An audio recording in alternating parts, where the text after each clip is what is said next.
Well, the previous episode was London Crowdy. Today, we're going to have another challenging episode. I guess it's, I don't know. We're just how these things stack up. Hey, everybody. I'm Pete Turner, executive producer and host of your Break It Down show. Today, we're doing an update with our friend Phil Green. And if you don't know already, you can go into the show notes and you can play the first episode. But my friend Phil, who's a very good friend of mine, and I don't get to see nearly enough of him, but we were talking about making a podcast and we were doing some business together and all these things. And all of a sudden, bam, just like that, he's hit by ALS. If you don't know what ALS is, it's commonly known as Lou Gehrig's disease. And basically, it's a motor neuron disease that blocks your ability to control your own muscles, and you slowly lose the ability to move your body really at all. Maybe you get some eyeball movement or maybe a big toe moves, but for the most part, nothing works in your body, and it comes fast. And it's an exceptionally challenging disease to fight because it doesn't behave normally. Every person seems to have their own version of it. And it's 100% lethal. And the people that get it tend to not last very long. And clinical trials are hard to get. Most people get this. Most people, and I mean the vast majority of people that get ALS, do not qualify for a clinical trial. So you just sort of hold on and you watch your life wash away. And Phil is not going to do that. Phil's going to fight it, and he's going to go out, and you can't defeat ALS, but you can get out and do everything you can to build money for it and put research into it, because this is an overcomable disease. And so it's important to us to support Phil's cause and hear what he is up to. And if you compare and contrast the two episodes, look, in no way is Phil defeated by this. He absolutely is positive, and he got such a great light about this. So anybody in your family who has this problem, this affliction, definitely check out the first episode and then follow it up with the second one. And you'll see the difference between where Phil was and what he was trying to sort out when he first got the diagnosis to now, the kind of people he's talking to and the kind of change he's seeking. So this is a really powerful episode and a very good friend of mine. And it would mean a lot to me if you all shared this episode, because the folks with the ALS field are desperate for some attention. Like, there's COVID, there's always disasters and storms, and football season's coming up and baseball season's trying to start. All these things are going on. The ALS people are desperate to get some attention, because this is something that we really can knock out of the park in our lifetimes. We should be able to defeat it. We really should, if we can get them some attention. So please do me a favor and share this episode specifically. All right, I'm not going to bug you about the Prison Chronicles, because I'll keep doing that in the next few episodes. But Save the Brave, savethebrave.org. Put a little bit of money in, help us out as we go across the nation, support us that way. And now here comes my very good friend, Phil Green. Lions Rock Productions. This is Jay Moore. This is Greg Proops. This is Jordan Harbinger. This is Dexter from The Offspring. This is Nathan This is East. Sebastian Younger. This is Rick Moranis. This is Stuart Copeland. This is Mick Gillette. This is Andy Summers. Hey, this is Skunk Baxter. This is Gabby Reese. This is Rob Bell. Hey, this is John Leon Guerrero. Hey, and this is Pete A. Turner. This is Phil Green, and you're listening to The Break It Down Show. And now, The Break It Down Show with John Leon Guerrero and Pete A. Turner.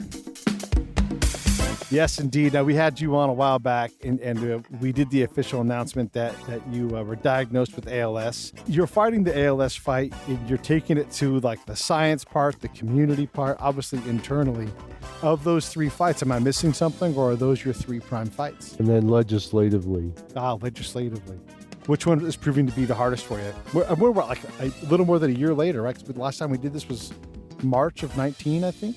No, it was I think we probably did it we're a little more, probably close to a year and a half later, because it was shortly after my diagnosis. So I'm thinking it was probably the fall of 18 that we did it. And so it's been about a year and a half since my diagnosis. And I think the most difficult aspect of the fight is really still educating people. It's relatively easy to get legislators to listen to you, especially if you're a constituent, and then secondly, if you are a person living with ALS, they seem to have more time to listen to you than a standard lobbyist or someone that's paid to be in their halls on a regular basis. What I've found is there's still a huge gap in awareness. In May is in the U.S. is ALS Awareness Month, so we're coming to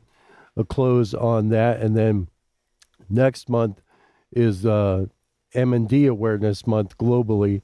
So MND is motor neuron disease. So most of the world calls ALS MND, but the U.S. and several other countries call it ALS. There's still a huge gap, like I said, in awareness of the disease and what it does. And that, to me, is the biggest challenge that we have in front of us moving forward, because it's, I just tweeted something today about, I was featured in a video from a company called Brainstorm Cell Therapeutics. And I was talking about, we really need almost a series on TV or Netflix that follows somebody from diagnosis all the way till they die, for people to really understand. Just think of it like the Tiger King of ALS, where everybody watches it, and you see what this disease takes from not only the person with the disease, but their family and friends that have to rally and support that individual throughout the entire 2 to 5 years of their journey. Tiger King of ALS. I think Phil's going to come out on this show. Like, we're going to find out some deep, dark secret. Yeah. But Wait, do you have tigers? No, You have that's not. There's a tiny tiger there, but Like, I have tigers, but I just can't pet them so good anymore.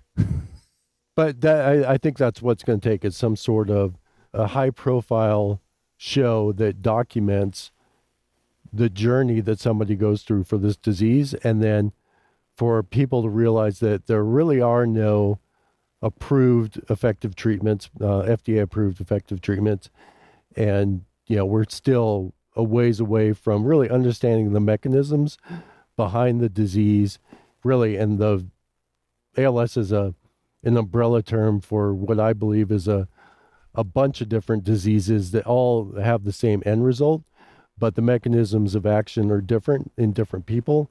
We're really far from understanding what those mechanisms are and how they are operating in each individual ALS patient, but also how to fix the issues for those different mechanisms. So an example would be, in certain cases, you can get genetic testing, and there's over 30 known gene mutations that contribute to ALS. And those gene mutations, there's one called SOD1 gene mutation that is in trial. There's a trial currently where there's something called an antisense oligonucleotide, or ASO, which is a gene therapy that essentially will help fix the mutated gene. As that gene repeats, it can help fix the issue in that as that gene repeats. So not quite a cure, but it is very close to solving the problem for that particular gene mutation in ALS. And there are paths for other gene mutations or known gene targets in ALS. But in my case, I've had my genome sequenced by 3 different organizations, and I don't have any known gene mutation. So my particular type of ALS is categorized as sporadic, and meaning they don't know the cause of my particular disease. So it's really hard to fix something if you don't know why you have it in the first place. Yeah. And it all goes back to, if we had more awareness and people realize that this disease is 100% terminal and there are really no effective treatments or cures today, that there would be a larger uproar and pressure on the science community, kind of what we see with COVID-19, to rally people to figure out how to fix this problem, understand the disease mechanisms, and accelerate the process.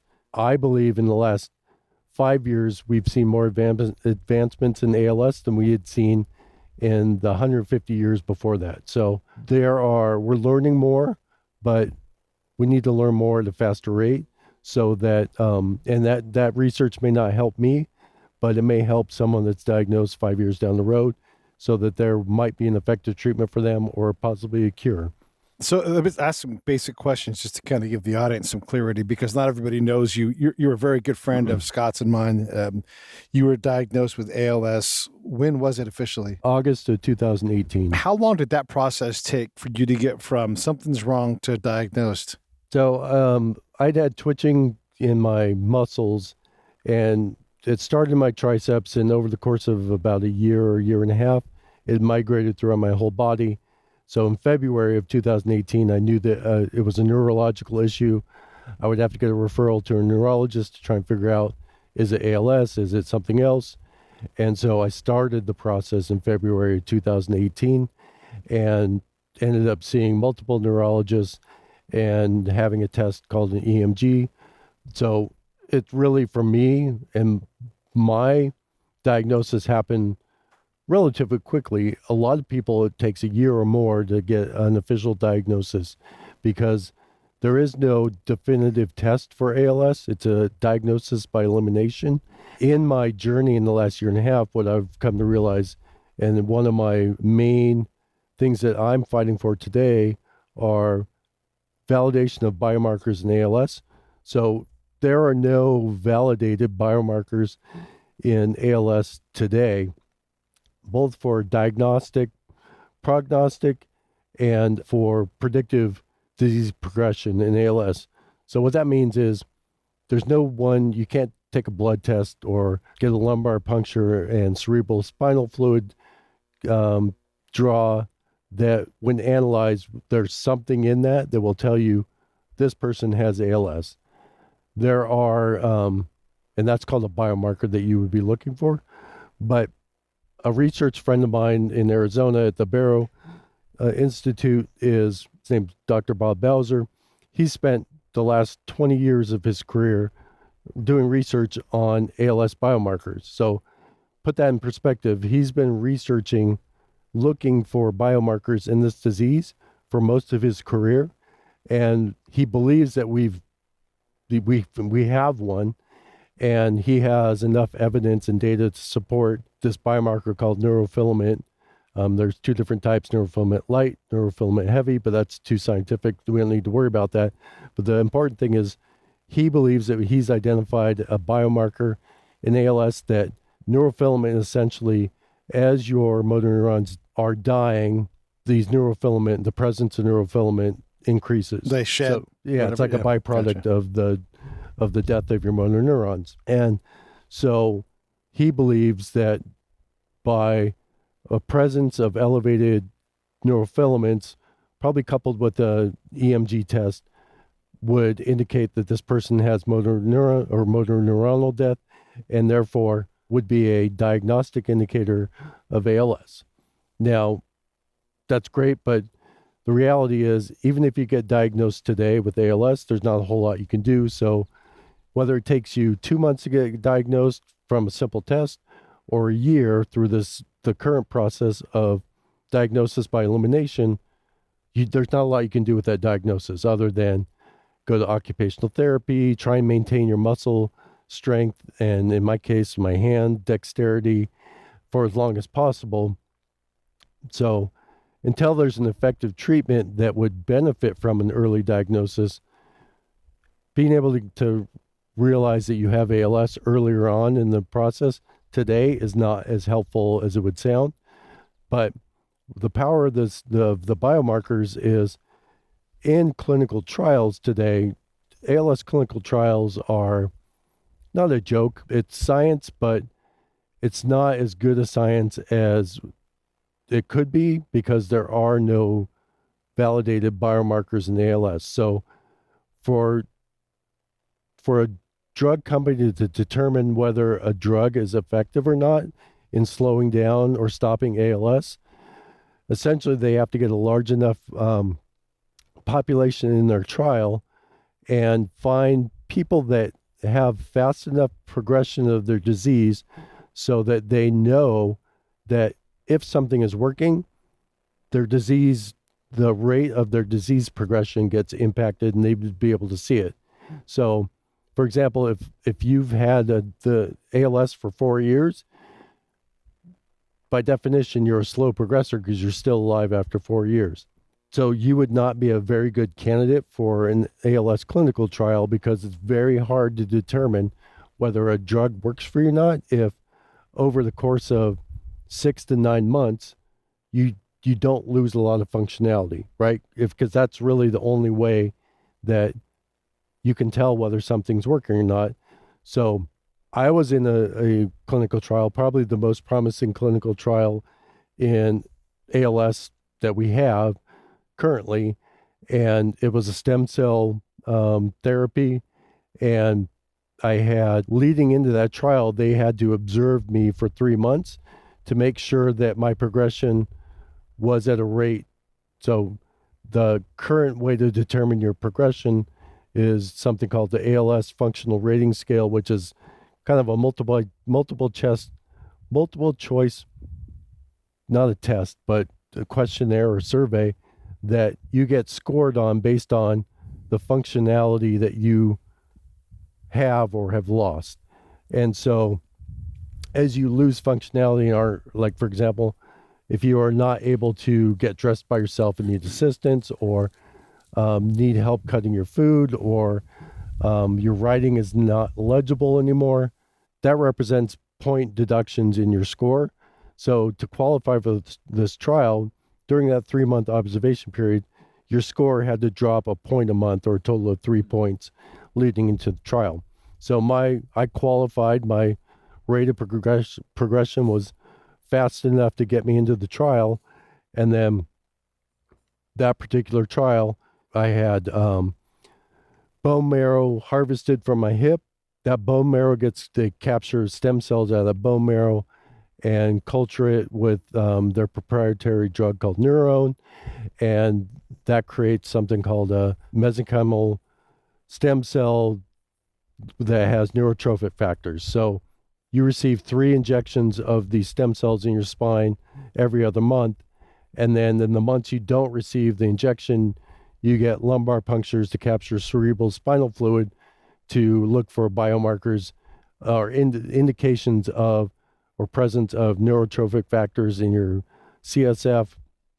And then they're also analyzing for neurofilament. So the way the trial was written, this particular trial, like all trials currently in ALS, your ALS-FRS score will determine efficacy of the therapy. So my particular score really didn't deviate much during my time in the trial, which to us indicates that, wow, okay, this therapy slowed or paused the progression of my ALS. But scientifically, that's not really, I mean, that's just kind of observational, and it's not based on, oh, I took a blood draw and you had the presence of this and now it's gone. That's not like that at all. It's a subjective test, almost like, how do you feel today? Are you able to do this? And have cases or diagnoses or whatever category we're putting in of ALS gone down with the increase of modern medicine that we know of? No. It's just sustained. And the reality is that sustained or even gone up in some areas, but relatively it's what we call a revolving door of death. So every 90 minutes somebody in the US gets not every 90 minutes, but averaged out every 90 minutes somebody gets diagnosed with ALS. Every 90 minutes somebody dies from ALS. So it's this turnstile revolving door of death. Someone gets diagnosed while someone dies. So you have a pretty static number of about 30,000 people in the US at any given time that has ALS or that are living with ALS. So when we recorded back after you made your announcement, you had already known for a little bit of time, schedules and all that kind of stuff. We did the show, so maybe it was late 2018. But how has it progressed for you now? Like back then, you were walking around, speaking normally. You were going to bank your voice. Where are you at today? I banked my voice and continue to work with Team Gleason on that side of it, and as well as with Google on some opportunities there. But my walking is one thing that was a little compromised before I started the trial. Mm-hmm. I was using a walker pretty regularly. Really, one particular muscle in my legs got weaker than any other, and the muscle that you use to walk up steps or stand up out of a seated position, that muscle is pretty non-existent in my legs now. So I went from being able to walk up steps maybe 6 months ago and then using a railing for assistance to now I can't walk up a single step anymore at all, even if I pull myself up. So even the steps in my pool, I can't walk up the steps in my pool to get out of my pool. I have to essentially back up out of my pool and use my arms to get to the edge of the pool. And then I use the spa to stand myself up. I can push myself up because the spa is about 2 feet above the pool deck. And then I'm able to walk myself up the steps using my arms and the spa to get out. But it's really the walking piece is I can still walk, but I have zero balance. So if I walked without any sort of walker or assistance, there's a very high likelihood that I'm going to fall. And falling in ALS is one of probably the most dangerous things for somebody while they're still somewhat ambulatory, because you have no strength in your upper body. So you don't really have a way to catch yourself if you do fall.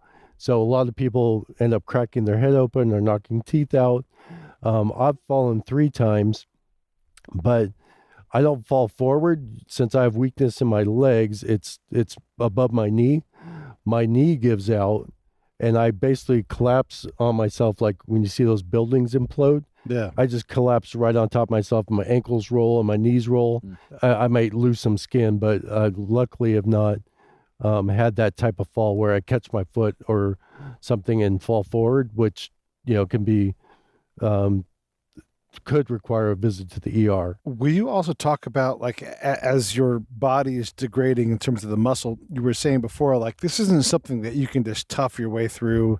You can't just work out, and actually working out could be detrimental. Mm-hmm. Talk about that, because I don't think people understand that laying still is bad, working out is bad. There's really no good. Talk about that part of it. Yeah, so your muscles are sick as well. So your motor neurons are dying, and the motor neurons are what your brain sends a signal down essentially to the motor neuron that's connected to the muscle via an axon. And as your motor neurons die for one reason or another, and there's a bunch of different reasons why, and those are the mechanisms I talked about earlier, the ability for that motor neuron to tell the muscle to contract and function voluntarily is damaged. So when that muscle doesn't get used, that muscle atrophies and loses strength. But if you were to work out that muscle, even using electric stimulus, you can overwork that muscle, and that muscle doesn't have the same ability to recover like it would if it was if you were a healthy person. So you could easily overwork the muscle and increase the rate of progression and weakness by overdoing it. And so it's kind of counterintuitive that you would think, oh, my muscles are getting weaker, I need to work out. But you can overwork those muscles, and it could do you more harm than good. Lack of knowledge. Is there associated joint pain when the muscle starts atrophying? Is it, I mean, before you got sick, you'd work out and you wake up in the morning, or like if you're working a jackhammer or a chainsaw or something, like you wake up and your hands are sore and like it takes you a long time to get moving. Are you dealing with any of that? Just daily routine out of the chute stuff in addition to not like joint pain. The pain that I usually have is cramp related. So I take a drug called mexilatine, which is actually a heart medication, but it helps reduce the muscle cramping, because I would get severe cramping in my hamstring 2 or 3 times a day, where put you where you have an audible Yeah. and I would get those in my abs from coughing, and so this drug to help reduce the cramping has helped me a lot. But I would say that's mostly the pain I'm in now.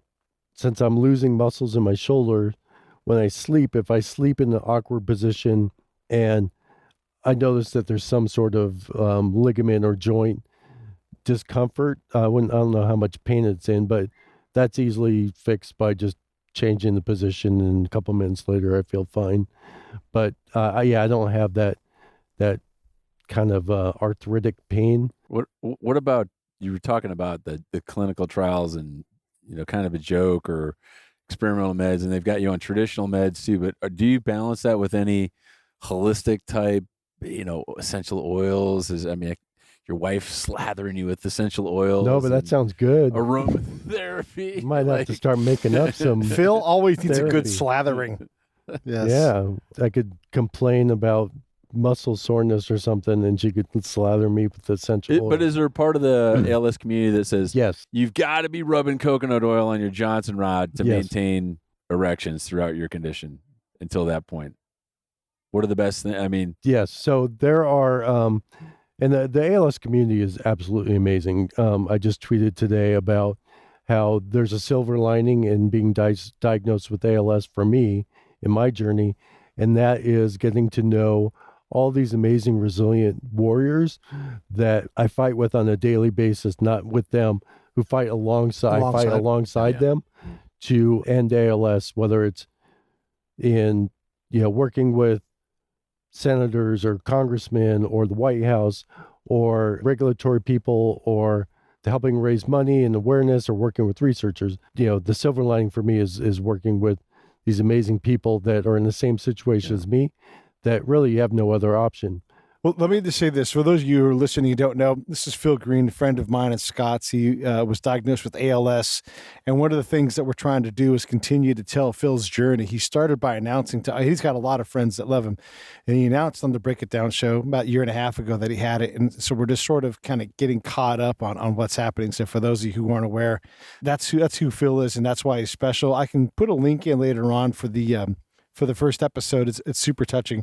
But Scott Impens asked you a question, if you can read that or not, but recovering from other illnesses and sicknesses, how is that like for you?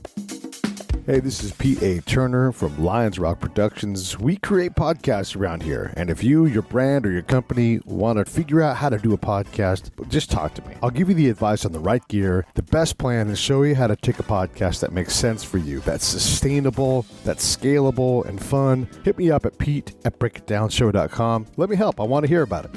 Recovering from other illnesses and sicknesses, how is that like for you? Thanks for the question, Scott. Good to see you. He also said that you are the champion of your guys' fantasy golf league. Where we are, and I was leading, and Scott, I think, may have been in second place or very close. Scott won it last year. We miss our fantasy golf league because of COVID-19 for, obvious reasons. No sports are going on, but really it's not hard to recover from other illnesses, although you, at some point, pneumonia can be that one thing that can make sense, kill you. And so as your breathing gets compromised, a lot of that one thing you don't want to get is the flu, because that could lead to pneumonia. And pneumonia and ALS that could be a coin flip whether you make it or not. But you're also going to get on an airplane in a couple of days here and go fly somewhere. Mm-hmm. So how do you deal with that? Well, I'm going to make sure that I'm following all the CDC guidelines, washing my hands, wearing a mask. But initially, the thought process was that ALS is one of the vulnerable communities that COVID-19 might significantly impact. Although my breathing is relatively strong, and I would say that if I was on a vent or had a tracheostomy and was on artificial breathing apparatus, and ventilated or required even non-invasive ventilation with a mask, that I would be more worried than I am now because my breathing is still really strong.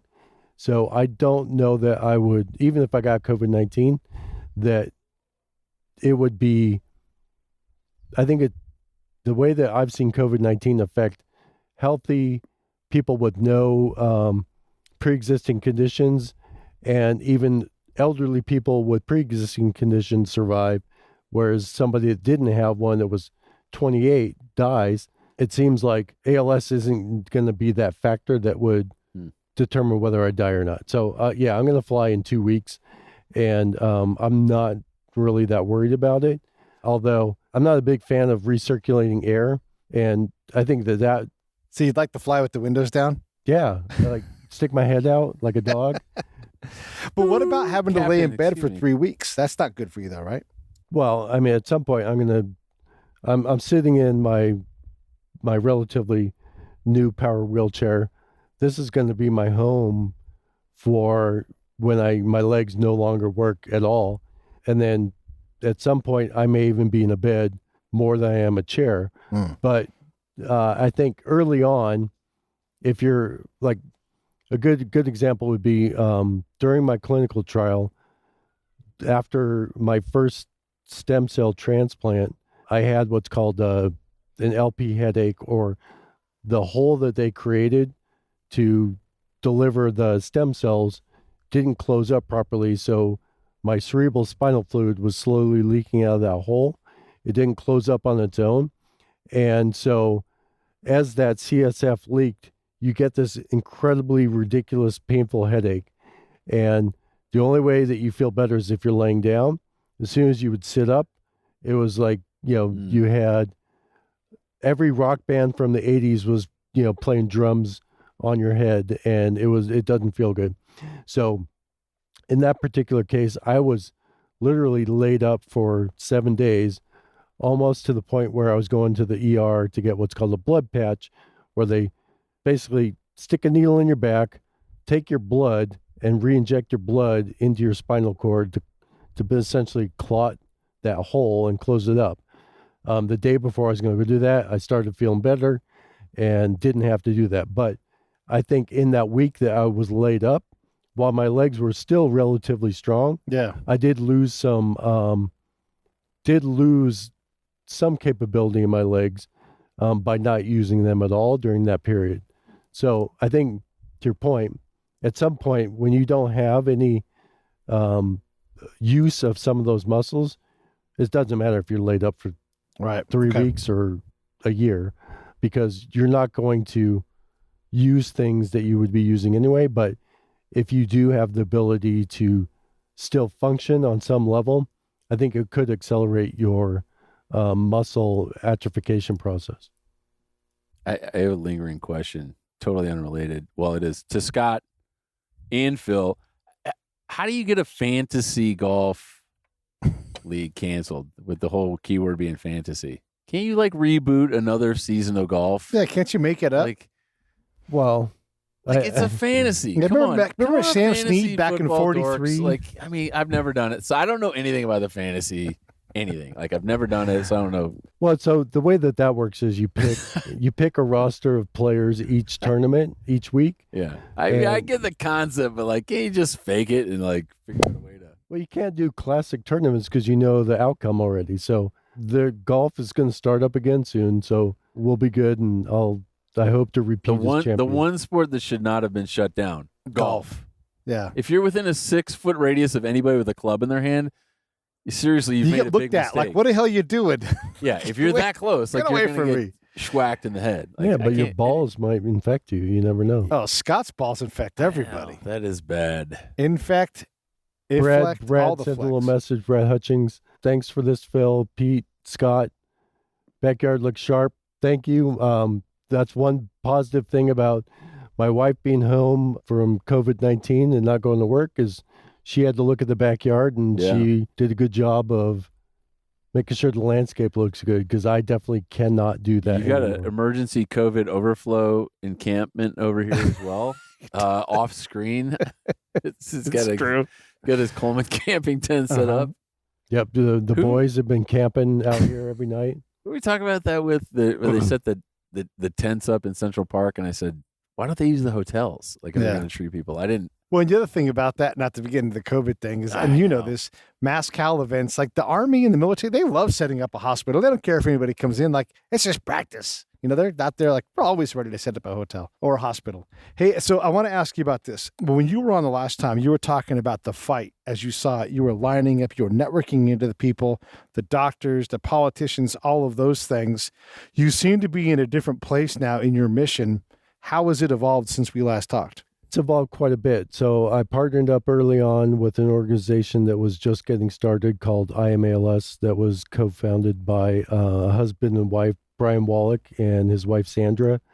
And I would say 4 days a week, I'm doing a lot of ALS related work. And that spans, as part of that organization, I'm on calls talking about legislative affairs and how do we promote and get new laws passed that would benefit people living with ALS. In fact, we're on Monday, I hope we're going to have a new bill introduced in the House that is essentially that will more or less give clinical trials and drug sponsors or drug companies that are performing clinical trials a way to supplement that trial so that they can offer that therapy, that promising therapy, to more people than are just in the trial. So as I mentioned before, clinical trials, only a certain number of people can qualify that because of how soon they were diagnosed, because you need to have a certain rate of progression. And so I would say more than 90% of people living with ALS do not qualify to participate in any clinical trials. But yet there are no promising treatments and no cures. So today, these experimental therapies are the only thing that we have that represent hope. So if you extrapolate that, more than 90% of people living with ALS have no hope. So what this bill that will be introduced hopefully on Monday, it will give more people access to these experimental therapies by helping fund what's called an expanded access program, which allows people that didn't qualify for the trials to actually receive that therapy. And as you can imagine, if you're a small biopharma company and you have a trial of 200 people, and now all of a sudden you have 5,000 people wanting access to your therapy, you don't have that sort of funding. So this bill would allow those companies to apply for grants with the NIH to help fund an expanded access program so that that therapy could be extended to more people. It's interesting when you talk about that and the breadth and scope of establishing policy at the highest level and how it trickles down, because I think it was like during my birthday party, you were in Australia speaking, and now with the pandemic and everything, you're doing more local stuff. We're about to start gearing up and doing some more stuff, but it's interesting to try and have you explain what levels you've seen those affected from ALS. And I want to address it from the socioeconomic status point. Those poor people in impoverished America that either go undiagnosed with this disease, go without treatment or access to $60,000 mobility chairs, who don't live in, beautiful Southern California and wine country. How are they being helped and protected? Because is there a balance? Is there an access equality to all the trials, to the diagnoses and everything? And like, is that something you guys talk about in your communities, like championing for that? And I want to add, what does it cost to have this disease? Like year to year? It's an expensive disease. And I can get to that in a minute. But yeah, there is an inequality in care. As we talked about, I think on Veterans Day at your house, people that have served in the military are 2 times more likely to be diagnosed with ALS than the common person. And to that end, the VA has recognized, and the government has recognized, that in some cases, ALS is service related in some way, shape, or form. So the VA does a phenomenal job of supporting most veterans that have ALS. But it's hit or miss even within the VA system, depending on what VA hospital or program you're with, how well they service you. Sure. So there are some VA systems or VA hospitals that will give people a wheelchair like this every couple of years and help pay for a wheelchair accessible vehicle. So in some respects, the VA is held as the gold standard in treatment. But even, like I said, within the VA system, there are gaps in that. But as you back out of that even further, to get diagnosed with ALS, even in a ALS aware state, like or region that we live in Southern California, where there are multiple centers of excellence for ALS treatment and research, you have to essentially find the right neurologist that knows what they're looking for in ALS. So if you can imagine, if you live in South Dakota or somewhere in middle America where ALS is maybe not as prevalent, or a neurologist, there might be one neurologist per 100,000 people, that neurologist may not have seen a lot of cases of ALS. Therefore, they may not even diagnose it as ALS, and therefore don't know how to treat or really manage the disease for that individual. So there are tremendous gaps across the country. I'll call them ALS hotspots are Boston, LA, Chicago, Miami, Raleigh-Durham area.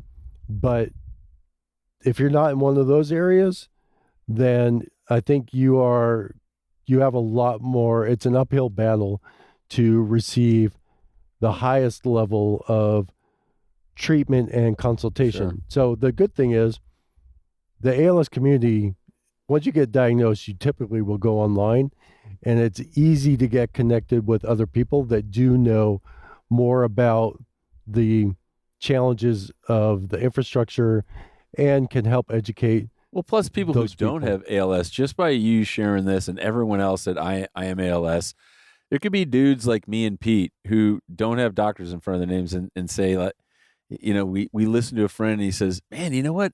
The strangest thing happened this morning. I was having trouble clipping my fucking fingernails. And you're like, I know a guy that had the same thing. You should get checked for ALS. Yep. Yeah. And that type of awareness is awareness, or all of those micro symptoms that really, I think you create this ALS patrol or whatever you're aware of. You know, when you're driving through an impoverished community, or you're in that type of setting, and you hear a show like this, or you read a message on I am ALS, and you're like, I bet that guy's got ALS. And you say, hey, have you ever been checked for ALS? Have you ever been checked for this? It doesn't just have to be ALS. But when you were pre-diagnosis, you came over to our Easter party, and we were talking about how you could dunk, and, you know, because you're an athletic dude, you played football in college and all that kind of stuff. And we're talking just a handful, not even a handful, like 3 years later. Is that right? From that time? Probably 2 years later. Right. From November that point, 18 was. well, I had a goal of when I turned 50, I wanted to still be able to dunk. Yeah. And now I turned 50. I turned 50 in January, and my goal had drastically changed to, I hope I can still walk. Right. Yeah. So that dichotomy in, a period of 2 to 3 years is pretty severe. Talk about the cost of ALS.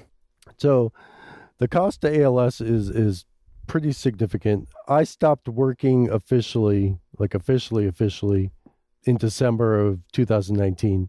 I had severely backed off my normal work duties a year prior to that. But in December, this past December, I stopped receiving a full paycheck. And at that time, I was then eligible to apply for Social Security disability insurance and also Medicare. Now, I am eligible now. June 1st, I will be on Medicare and will receive my first payment of Social Security disability insurance in July for starting in June. So there's a gap there of 5 or 6 months where I have zero income. Fortunately, my wife has a job. Fortunately, I also have California short-term disability that I can tap into. And so I am one of the lucky ones that have an ability to bridge that gap, but there are many people that don't have that luxury. So there's a bill in the House and the Senate that to waive that 5-month waiting period for SSDI and Medicare for people living with ALS, because why should they have to endure that 5-month waiting period, that burden that it unnecessarily puts on those families, because we're not going to get better. It's a terminal disease, and I think you explained it.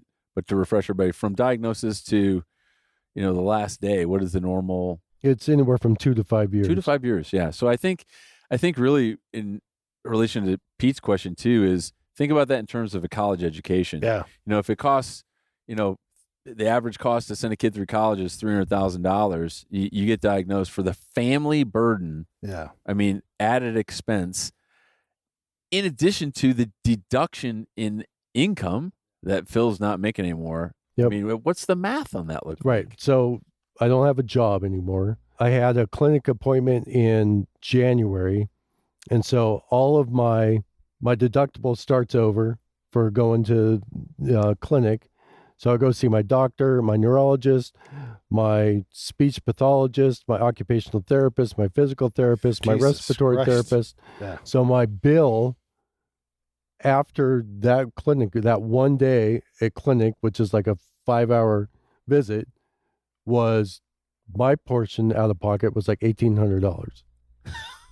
Right? Because I need to hit my deductible before insurance starts paying for a lot of those services. Expensive day. And then at the same time, I was getting qualified and evaluated for my wheelchair. So, this wheelchair, as you said, is like a $60,000 piece of equipment. It's high tech. And yes, I got like the Mercedes-Benz version because I figured I'm going to be spending a lot of time in this chair. I'm not going to skimp on, this bell whistle that I think will be helpful to me maintaining a somewhat higher quality of life. So I don't want to go like, oh, I wish I would have got that. It's too late. You only get one wheelchair. So my out of pocket for this was $11,000, but I had to meet my $7,500 annual out of pocket max.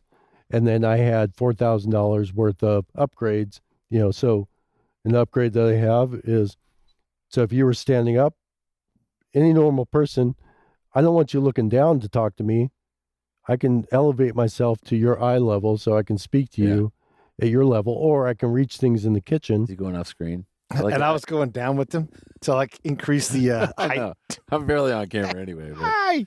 Right? So this is an extra that you have to pay for. Yeah. Right. And then similarly, I have the ability to tilt my wheelchair forward so I can still walk somewhat. And it essentially puts me in a standing position out of my wheelchair so that I don't have to try and stand up using my legs. That's an extra that's not covered by insurance. Dr. Dre has 16 switches. It seems that you might have more. I should say, like, Phil and I agreed a long time ago that treat Phil normally. So that's an old school lowrider reference. That is. Right. Yeah. But So the point being West Coast though. That is West the Coast. point It is being West Coast. the point being is that every turn there is a significant expense. Right. And this I'm not even at the point where I need a full-time caregiver other than my wife. And so when I do need a vent or a ventilator, and I will be running on that 24/7, I need somebody monitoring me, managing that, and I know that's not going to be my wife.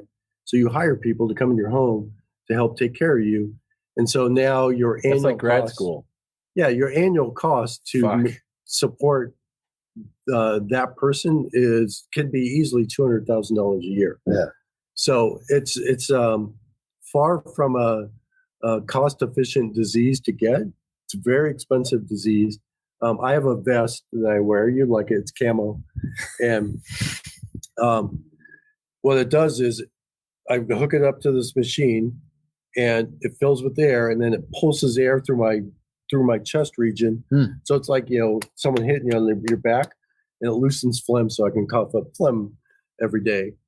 That device itself is like $15,000. Jesus. I didn't pay for that, but you're out of pocket for that. Someone- It's like someone over does. $1,000. This episode of the Break It Down Show brought to you by the Phlegm Vest. The phlegm pumper. Yeah. Wow. So God, every turn, and then so I'll be hopping in the car here in a minute, and I have a portable power wheelchair that I pay for out of my pocket, which was $2,500. But when I can't do that anymore, I'm going to need a vehicle that I can drive this wheelchair up into And so we're looking at those, and a used, Toyota Sienna van that is wheelchair accessible is like $30,000 for a used van. Yeah. So I have that expense coming up that I need to deal with. So to that end, once we open up again, I'm going to have probably at Wilson Creek Winery, I'm going to do a fundraising concert.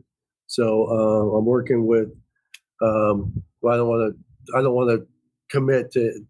I'm working with a well-known music artist to come down and have him perform at this event to hopefully raise money to help supplement, purchasing. There's a lot of well-known music artists, Phil. You got to give us more than that. He's Canadian, likes hockey, not Bieber, but I didn't know Wayne Gretzky's son. Yeah, but anyway, he's got a lounge act. It's wonderful. Mike Myers, the singer. Come on, give us some. His band is the name of his band is a hockey reference.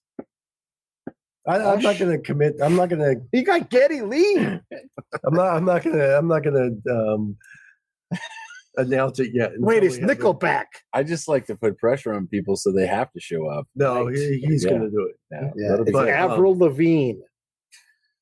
And then but the sad thing is, people and their families that are dealing with disease have to quickly become very effective fundraisers and event planners. And that's not an easy thing. I mean, most people can't ask people to borrow money, let alone just give it to them. Like, hey, Pete, could I have $5? Like, and then say, hey, could you donate $500 or $5,000?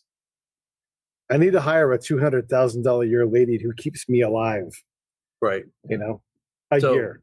And insurance doesn't cover that. I think they cover 8 hours a day for like 2 days a week or something like that. Some insane. So there are things that as I go through this journey, I am learning that, like in the wheelchair example, I was just blown away that certain no-brainer things were not covered.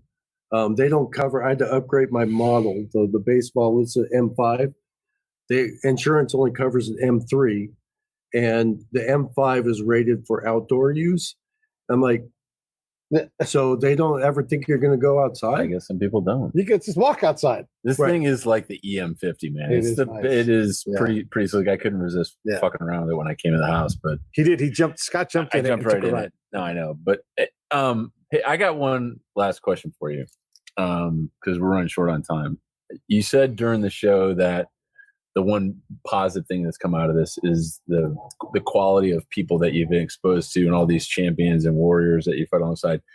Do you ever find a time, man, where it's almost regretful you didn't become part of this before you got exposed to this disease? Or is your mindset also adapted that, it's through this fatal disease and these great people I've met, and although they'll only be in my life for a short amount of time, I'm still glad they're there. Yes. Yeah. So part of you is glad that you have the opportunity to work with these people and meet them and call them your friends. I talk daily and work daily with people that I look up to. They inspire me. I don't want to name them because the list is so long that I don't want to leave anybody off that list. But I will name. So as I think I talked about this in the first time I was on, the first person that I reached out to was Steve Gleason, because Steve Gleason at the time was the only person that I knew of that was living with this disease. Mm-hmm. And so I reached out to Steve, have become friends with Steve. In fact, he had a premiere of his new show, Soul to Soul. He had interviewed Hugh Jackman last night, but Steve showed me, he set the bar really high and what a quality person is, not only with this disease, but in life.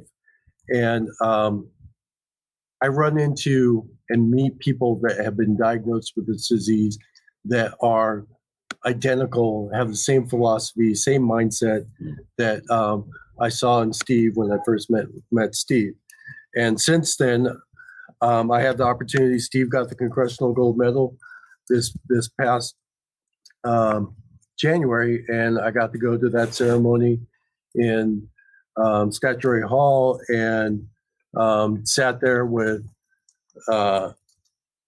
many other people, watch him receive the gold medal, and it was amazing. And I would have never had that opportunity to be a part of something so special if I didn't have this disease. I know it's kind of an awkward thing to say, but and I think I said this the first time, but in a way, everything that I've done up to now in my life, or up until I was diagnosed, it really prepared me to take on this disease and attack it head on and use all my skill sets.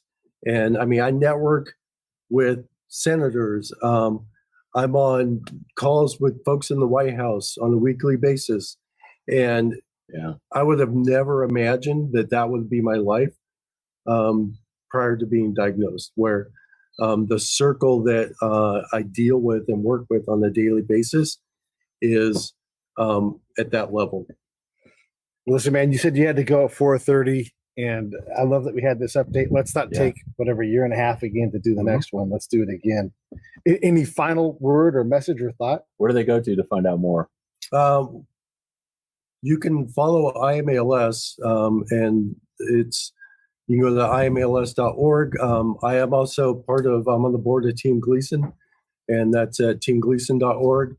And the one thing that anybody listening can do to help is there will be 2 bills introduced next week, one in the House and one in the Senate. One deals with the Senate bill is being introduced by Senator Braun out of Indiana, and that particular bill is going to open up essentially a pathway to access experimental therapies, which essentially is a 5th pathway within the FDA to grant promising therapies in essentially a conditional approval state. And then the second bill is going to be introduced, I think, on Monday from Congressman Thornberry and Quigley, and that is going to be an access to therapies bill, but it really is dealing with, as I mentioned, funding from NIH to provide expanded access programs to give access to therapies to more people living with ALS. So you can, once those bills are introduced, reach out to your senators and Congress people and have them support those bills, and that's the one thing that you can do to make a difference. Yep, IMALS. It's a nonprofit org. You can follow them on Instagram too. Go to imals.org. Make a donation. Give $5, $500. It's all tax deductible. You'd be helping our friends and everybody else out there. Big shout to Brian from IMALS also for leading the way, and everybody at Team Gleason and Augie's Quest and all the people that are working on the ALS problem. Thank you all so much. If you have questions, hit me up. I'm glad to get you directed to Phil. Yep. And if you have someone who represents you in Congress, you better write them and say support ALS. Anyone from Temecula Toyota watching this, we're coming for you next. All right. Thanks, everybody.